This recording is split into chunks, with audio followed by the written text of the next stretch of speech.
This is EntreEd Talk, the podcast for entrepreneurial educators by entrepreneurial educators. We are your hosts, Toy Hirschman and Amber Ravenscroft. This podcast is created by the National Consortium for Entrepreneurship Education, or EntreEd for short. Hi, everybody, and welcome back to another episode of the EntreEd Talk podcast. We are so excited to have Chad Rieflin here with us today. Chad is the Director of Programs and Grants for Consumer Credit Counseling Service of Rochester and has served the community of Western New York through the provision of financial capability services since 2001. As a certified financial health counselor, he has worked directly with more than 10,000 consumers, providing education, direction, and advice regarding personal finance. He has taught more than 1,200 personal finance classes to virtually every segment of the population, including schools, community groups, employer groups, faith-based organizations, and rehabilitation programs. Chad is also responsible for the development of several innovative programs that utilize a holistic approach to educating individuals and families regarding financial management, including the Cash Coach program, Smart Checking program, and MI Financial Coaching program. He has received multiple awards for the work that he has done in the community and has been featured in numerous newspaper articles, radio, and television broadcasts. Chad will serve as the direct supervisor for the Smart Checking are being delivered effectively to accomplish the intended goals and targets. Additionally, Chad is the president of the EntreEd board. So I've known Chad for a while. Welcome. We're so glad to have you here today. Thank you. It's great to be here. I know that bio was a mouthful, so I appreciate you reading that off. It's good. It's really good. And I've known Chad for a while, like I said, but I did not know a whole lot about him and all of your educational endeavors. So this is really, really cool. So why don't you give us a little bit more information about your background and your career path and how you came to where you are today and interested in financial and entrepreneurship education? Sure. I think like most folks, my path to entrepreneurship education and just what I do in general for the work that I do was one that you can't plan out. I was telling Toy before we started the podcast that I actually went to Bible college straight out of high school down in Tulsa, Oklahoma, at a school called Rhema Bible College. And since that time, I've served in various capacities, part-time and in support of ministerial roles. I was youth pastor, helped with music and other different things. And coming out of Bible school, you have to figure out what you got to do to feed your family. And I started working for a local collection agency. So imagine the internal conflict you have coming out of Bible college and then going and collecting money from people. But the nice thing was it really gave me a foundation to learn a lot of important things regarding consumer rights, just how various industries work, the financial challenges that people deal with on a day-to-day basis, and what will really help them move forward. So from that, I transitioned into the world that I am in now, which is the financial counseling world. And I started working to develop programs in complement to this collection agency that would help educate consumers about credit, personal finance. One of the first places we started in were the high schools. We figured students need to learn about this stuff as soon as possible. They need to know the pitfalls of credit. They need to know how to build their credit. And so we started in the high schools, and that also came out of my youth pastoring background. I had that focus at that time. With that, I had made some connections and did some networking and networked with our local city government. And they had just started a youth entrepreneurship program that's known as Biz Kids. And a great contact that I have, somebody who's just a great mentor to me today, said, Chad, you need to come and help out with this program. And I said, I don't know, I'm doing credit education. She's like, no, it's very important, crucial fit to bring financial education together with entrepreneurship and the entrepreneurial spirit.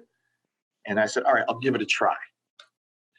So 15 years later, here we are. And it's been one of the best aspects of the work that I've gotten to do, and got connected with EntreEd and had the great opportunity to be on the board. So, very thankful for how things turned out. Wow. So I didn't know that. I just thought you were this big financial guy. That's awesome. schools, they used to say, hey, you're that credit guy, right? I was like, yeah, I guess that's what I am. That's so important. And I feel like I know there's a Biz Kids, but I don't know if it's the same one, but It's I feel like, not. So there's the Biz Kids TV show. And we had the same name actually before the TV show started. And ironically, the popularity of the TV show helped our program because people just would automatically associate us with the Biz Kids PBS show. And we would just let them believe that because we had some instant credibility. That is so cool. So I bet I can see there is probably a lot of crossover between your work as a youth pastor and, I mean, we see there's a lot of people. Interestingly, I know a lot of people who have been youth pastors and are now working in schools. And there's just a lot of those skill sets and how you deal with kids. There's a lot of crossover there, it seems. Oh, most definitely. As you can imagine, teaching kids, youth, teenagers in a church setting comes with its own set of challenges that you have to really learn creatively how to overcome.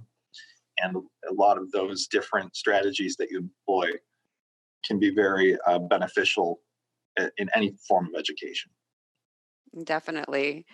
So you have a lot of different community-based programs that you work with, and you work with a lot of kids. What do you feel is the most important things for young people to learn, and as far as the different types of counseling that you do?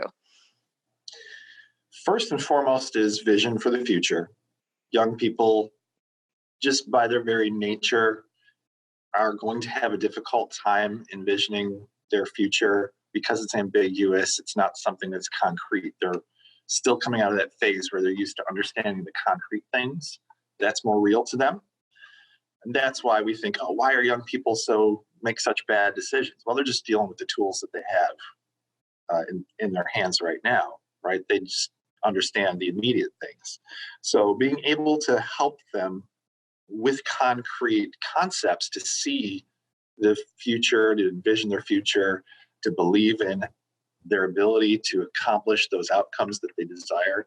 I think that's number one thing. And that's what I think is so powerful about entrepreneurship education, is it gives them that concrete platform to see a real thing that they can start working on now that will carry on into the future and that will build their future and help them with all those things they really desire in the end. Their personal freedom, their personal time, being able to have fulfillment, being able to have purpose in what they do. You can wrap all of that within the idea of starting and running a business. Absolutely. That's I mean, that's what we talk about all the time. And it's even, we expand that out to say all of those mindsets and everything that you just mentioned, the vision and working towards the future and having a goal, having a desire to achieve something that can be part of starting a business for sure, but that can also be useful if you don't start a business. Right. And so, so when we talk to students, it's the same thing. It's more about, okay, if you want to start a business, that's great, but you'll be using these skills for the rest of your life. And the future right now is changing so rapidly that they need these skills more than ever now. I think it's crazy. So I'm curious, how did you come to be on the board for EntreEd? That's a really good question, and I still think that I feel like out of place a little bit. But it was just, again, one of those things where in a roundabout way, it just came to be as my career has kind of taken that same type of path. I had met a few of the board members over the years when we attended the annual conference. We attended the forum, started attending the forum back in 2005, and just always found tremendous value from it. And over time, we would meet the various board members when they were doing workshops, etc. And I think back in 2014, one of the board members nominated me to be on the board. And what's funny is I said, "Are you sure you mean me?" Because I thought they were they were confusing me with another member of our group from the city. And so, like, "Do you mean so-and-so?" They're like, "No, I think you should be on the board." I'm like, oh, okay, I guess so, because with being in the financial counseling world, I've always felt a little bit tangential to entrepreneurship education. But this individual convinced me that it was important to kind of bring that different perspective and add that to what was happening there. Absolutely. I think it's fantastic. And it's actually, you're not that far apart from everybody else on the board. Sure. Everyone has these really unique backgrounds. I don't know all of the history. So this is really interesting to find out about. So do you like it? Are you still enjoying it? Oh, I'll tell you, it's a fantastic group of people. And as you said, they have such a varied set of backgrounds, which I love. People from all over parts of the country, and they're so passionate about entrepreneurship education and being able to expand it in the fields that they're in. That's what really keeps me going. Awesome. So when we believe that most of our audience for this podcast is educators or in education, the education world in some capacity. And because you have a slightly different perspective, I'm going to ask you this question. We asked to a lot of people who are educators, but what do you think is one of the most important things that educators should know about either about financial literacy or about entrepreneurship that they could bring to their students in the classroom? So I'll start with financial literacy or financial education, however somebody frames it. I think what an educator needs to know is that they don't have to have all the answers or feel like they understand that topic completely, because there's tons of resources. There are organizations that can provide the right information to their students, like Junior Achievement, other consumer credit counseling organizations in various cities across the country that they can leverage and bring into their classroom and have people do a talk, do some sort of seminar. But I think just providing some sort of platform and opportunity for kids to talk about money is the most important thing. Money is the least talked about topic in our entire culture. People will talk about sex before they talk about money. And that's true, right? If you think about it, none of us sit around the table with our friends and say, "So how do you budget your money? Tell me what you do." Right? That's never going to happen. So we all have to deal with it. It's a struggle for all of us, but we don't talk about it. So giving students the platform to talk about it, to kind of demystify the taboo behind it, I think will be really powerful in the end. Even if the information being presented isn't, as robust as somebody would want it to be, just talking about that topic will be very important. I love that. That's so funny. You're right. We don't talk about it ever. And, and I mean, I remember being a very, very, very strict budgeter when I was young. And then when I got out into the world, I was not so smart. Yeah. I was smarter in high school than I was after college for a while. Yeah, it's interesting how things can change and evolve. It's the same thing for me, honestly. When I first started doing this type of work, I was doing more of the day-to-day, doing the financial counseling and workshops and things. Now, I don't really do that. I oversee, the development and funding procurement of our programs, as you said. So you tend to drift away from the good habits that you had once before, and you have to come back and remind yourself and find new approaches that will work for you. So it's an ever-evolving thing, because we're complicated beings as humans. and managing money is a behavioral issue. It's not a knowledge issue as much. So you have to continuously evaluate your behaviors, your motivations, find different sources of motivation. And one of the most exciting things here is, I think, when people come in for counseling and afterwards they leave and say, "Oh my gosh, I feel so much better." Aw. That's one of the greatest feelings that I think our counselors, walk home with every night, is knowing they were able to give people some of that peace of mind and take away that stress. Yeah, I can see that, because we all get into times of stress, and you're right. Just being able to talk to somebody about it would be very comforting. Yeah. Like, okay, now I have a plan. Now I know what to do. Now, you asked before about what educators might need to know when it comes to entrepreneurship. For me personally, I think mindset is very important. And the development of an entrepreneurial mindset is something that can be applied across just any discipline. And as you mentioned before, when students begin to adopt that entrepreneurial mindset where they're always looking for opportunities, they understand that challenges are an opportunity to grow. Failure is not something that's the end, right? Failure is the starting point. They start like learning these kinds of things. They can take that throughout their life in anything that they do and build on their own success. So for me personally, that's the most powerful part of entrepreneurship education. Well, I can say amen to that because I know I'm preaching to the choir here. we have a lot of choir preaching that happens in these podcasts. Okay.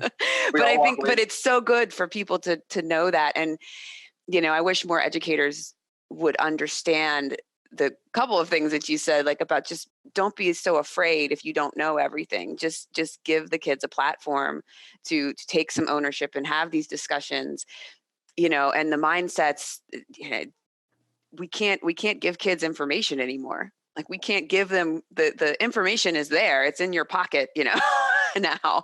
So Right. We have to teach them these mindsets and these skills so that they know how to use the information for good rather than evil, I guess. Yeah. Well, I do have to probably come clean and preface what I just said by stating that I am a huge fan of the book Mindset by Carol Dweck.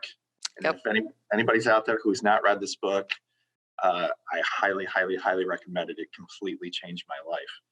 And it definitely also illustrates, I think, some of the challenges that our education system has created unintentionally that students fall into with their mindset, where they're always thinking an evaluation, such as a test, is a determination of whether you're smart or not.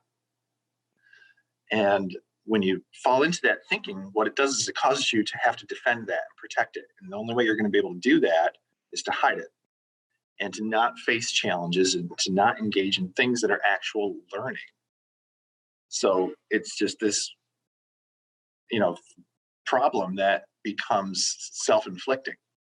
So that's why I say I have to preface what I just said by saying I'm a huge proponent of the book Mindset. So I'm always going to lean towards that. I am too. Somebody gave that to me years ago. And I think like you, it kind of changed the way I thought about a lot of things. And it's really a great book. Yeah, if you it's an easy read too, so go out and get the book. Yeah. But yeah, her research is incredible, and we've done a really good job in our education system of preventing these mindsets from happening. And so we need to shift back the other direction, and we can't likely get rid of tests anytime soon, but we can give students additional opportunities to fail, to fall flat on their face, and it's okay, and get back up. There's no desire to want to explore, and they don't understand at that point that there isn't a test. We're going to do something. We're going to learn something for the sake of learning it, and that's difficult by the time they get to high school.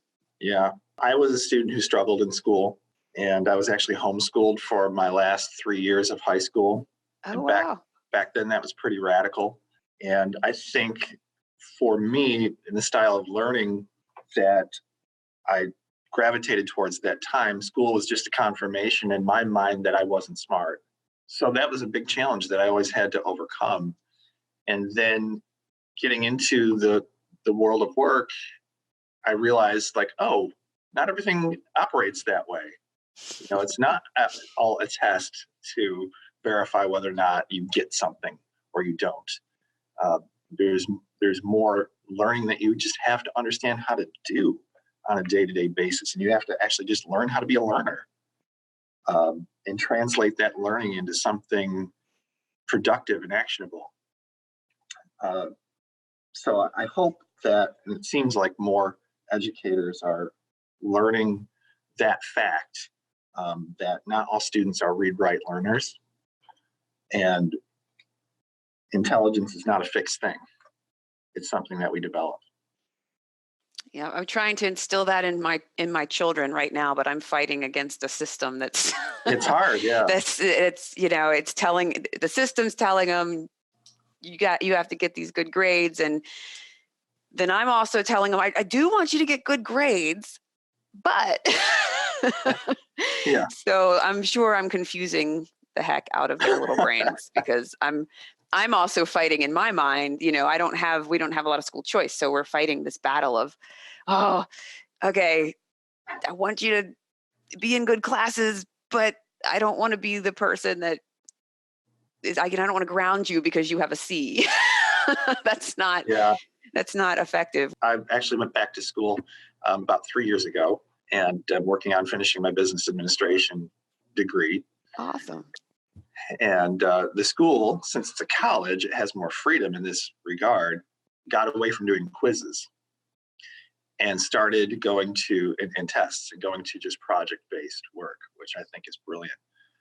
But in one class that I had recently, for some reason, the professor threw in a midterm and a final. And I'll just admit, I bombed the midterm and the final. I think I got like a 60 and a 40. I was just like devastated because I did not want to tolerate that. But on the final project, I got 100. So how can I not understand the content of what I was learning if I got 100 on the final project, right? So of course, I'm completely biased on tests, but I don't think that they're a good evaluation of someone's abilities. I absolutely agree with that. And I think in some cases that they can actually be criminal when we do these. I can't believe that we're still doing this, Chad. I cannot believe that any place in the world is still doing this, but they are still doing timed math tests. Yeah, these were timed tests. Yeah. So for a student who's already has a similar experience to you, who already has that anxiety of this is like, it's pressure, that's stress. Mm-hmm. So instead of figuring out what which the project-based stuff would do, you might be able to take that test on your own time without any issues, but you put a timer on it and you just added a test anxiety situation that, you might not be able to answer 2 + 2 at that point. Right. And what does the time prove other than the fact that you can recall something faster at that point in time, but not necessarily that it is a concept that you have deeply rooted within your understanding that you can apply to something. And that usually takes a lot longer to flesh out and process. So the fact that you need to take longer on something actually might be a good sign that you are going through all of the different iterations and variants that you need to process to say, no, I understand this is actually the correct way to go, rather than I'm just drawing up what I remember was the right response, right? I'd rather know that people are actually processing that information and analyzing it and then coming to a good conclusion. Well, when was the last time that you took a timed test apart from your class in your life, or had to do something in an hour? And it was a long time ago. I feel like that. I had a very similar experience to yours. I've in my doctorate program, and there are no tests, right? There are no tests but I had a class over the summer that had tests, and I was freaking out. And I never really had too much test anxiety, but it put me in a freak out mode because I'm like, well, but what if I don't finish it in an hour and a half? And it was that like conjuring up stuff from way back in my past, these feelings of, oh my gosh, this is crazy. Well, plus then we're getting into the issue of like interpreting language, right? And language is just so fluid and so dynamic. And of course, there's rules around language, et cetera. I understand that. But still, on a day-to-day basis, those rules are not real, right? So we interpret things. That's really what we're doing. When we receive language, we read something on tests, we're interpreting language. And you can interpret things multiple ways, right? So for a student who has that mind of like really trying to interpret something, when you're reading a test and possible answers, you're seeing probably a lot more than what they're intending you're going to see. So you have that barrier to overcome, right? And that's another reason why tests have always been a bit frustrating for someone like myself. I think they're a bit frustrating for everybody. Yeah. my son had a test today, and I'm like, "Are you ready? Are you good?" I guess. Yeah. Just another test. There are kids that are just getting lost because of the constant emphasis on the testing and grades, and that, yeah, it doesn't take much to embed mindsets and project-based learning and design-based thinking and all of these great things into whatever content area you're teaching. And I think that's kind of my mission. It's EntreEd's mission to get that knowledge out to teachers and show them how much fun. I mean, it's more fun for teachers when they have those really interesting projects that, every kid has a different interpretation, like you said, and they're wildly interesting and fun and engaging, and it's just how we get away from that. In the end, shouldn't any educational endeavor really produce an individual who is super excited about continuing to learn? Because then we know that individual is going to continue to grow and build their value to our society, right? As they gain more understanding, as they gain more capability, etc. But what school would actually survey their students who are exiting and say, how do you feel about learning? Like, how much do you love learning? Because they know the responses probably wouldn't be too great. No. But why wouldn't we try to evaluate the effectiveness of education based on something like that, of what the result is that it should really be producing? That's absolutely true. Yeah, I think in a traditional school, you're not going to see. If you ask every graduate as they're walking away with their cap and gown, how do you feel about learning? Right. Like, well, I guess I have to go to college, or I guess I'm going to go, but there's not that. There isn't. And I watch it, and I don't know if your kids were fortunate to have school choice, but I've watched kind of the light, the love of learning. I watched my kids when they were little, and they wanted to learn everything. They want, why? What's that? And I'm watching as it's systematically just being sucked out of them. And now it's, he's only in 4th grade, and he's already like this robot. Okay, here are my tasks. Here's what I have to get done by the end of the month. I have to do the X, Y, and Z. And it's not passion. It's just, I want to avoid having to deal with the headache of a teacher being mad at me. Yeah, it's very unfortunate. I think you're right. Almost every single young person heads off to school being excited about school. This new environment, you're going to learn all this cool stuff. But in the end, we all know, it's very rare that a student graduates after high school and it's like, I still have that level of enthusiasm. Mm-hmm. So what's going on in between? What's going wrong? Because I don't believe that people don't like learning. I think at our core, we all love learning. That's part of why life is great, right? When you learn something new, when you stretch yourself a little bit more, when you grow. Nobody likes to stay stagnant and just be the same person they were yesterday. So why is that desire not remaining? I think we need to have kindergarten all the way through. Yeah. No, pre-K all the way through. It's funny you say that. I caught this quick little snippet of a documentary about education, and at one point I think they were interviewing teachers in Finland and students in Finland, where it's structured, I think, kind of from what I remember exactly is what you just said. It's almost like kindergarten all the way through, where the student is just driving what they want to explore and learn on whatever they're interested in. And then the teacher is kind of like the facilitator to bring the resources in and say, okay, you might want to check this out. I suggest you kind of go down this path and take a look here or there. And these kids were brilliant. I mean, like, shockingly brilliant. But I think it's based on that core concept that you're just saying of like continuing to foster that spark of exploration and discovery that is just innate within all of us. Yep.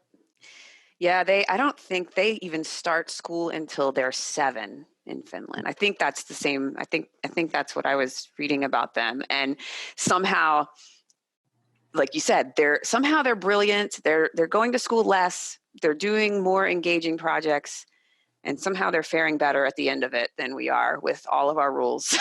Yeah. And that's, I mean, I wish we could do more of that. And it's funny that when you are engaged in a project and you're learning and you want to do that thing and you're motivated, all the other stuff, all the math, all the science, all the, the reading and the literacy, all of that is going to fall into those things. Right. And it's just, you have to learn that, and it's just it's that exploration. Okay, what do I need to know to get to the next part of what I'm trying to figure out? And then you figure it out. You YouTube it, you get on you find a book, but it's really interesting that we don't see it that way. And I always share the story about, I talk about my kids a lot. It's a problem for me. But I share this story about when my oldest was he was in kindergarten. It was before kindergarten and throughout kindergarten. He was obsessed with Bigfoot. Turns out he still is a little bit obsessed with Bigfoot. We've been on a hunt, an actual Bigfoot. Oh, wow. Nice. We met some cryptozoologists. It was pretty cool. I'm not convinced that Bigfoot isn't real, actually, but he was obsessed. So we got him these books. I mean, he was in kindergarten. He could barely read, and he learned how to read what he needed to read in these books. And he made a map of the country and had drawn on the map where these sightings were. And he learned, I mean, he knows every state because of that. And he knows just stuff about terrain and mountains. And I mean, so many things went into him just because he was obsessed with Bigfoot. And like, how easy was that? But we don't. We don't do that, and we're getting there. A lot of schools are starting to understand, and you saw at the forum some of the schools that were showcased, and they're starting to get it and infusing some of these things into their curriculum, and it's changing the schools, and it's making them better and more engaging, and the kids are smiling. It's like, geez. What a concept. So Chad, if folks would like to know more about you and your programs and stuff, how could they contact you? Yeah, I would love to talk to anybody who wants to learn a little bit more about what we do. They can contact me by just calling our main number. It's 585-546-3440. And they can just ask for me, and the folks here will get them to me. Awesome. Well, thank you so much for your insights and your time today. I'm so glad that we could have you on, and Amber sends her love as well, but she is out at a school. Yeah, she's doing good work as always. She's awesome. This was super fun, so I really appreciate it. Thank you for coordinating and everything that you do there. Awesome. Well, thanks so much, and we will talk soon, I'm sure. Absolutely. Bye, everybody.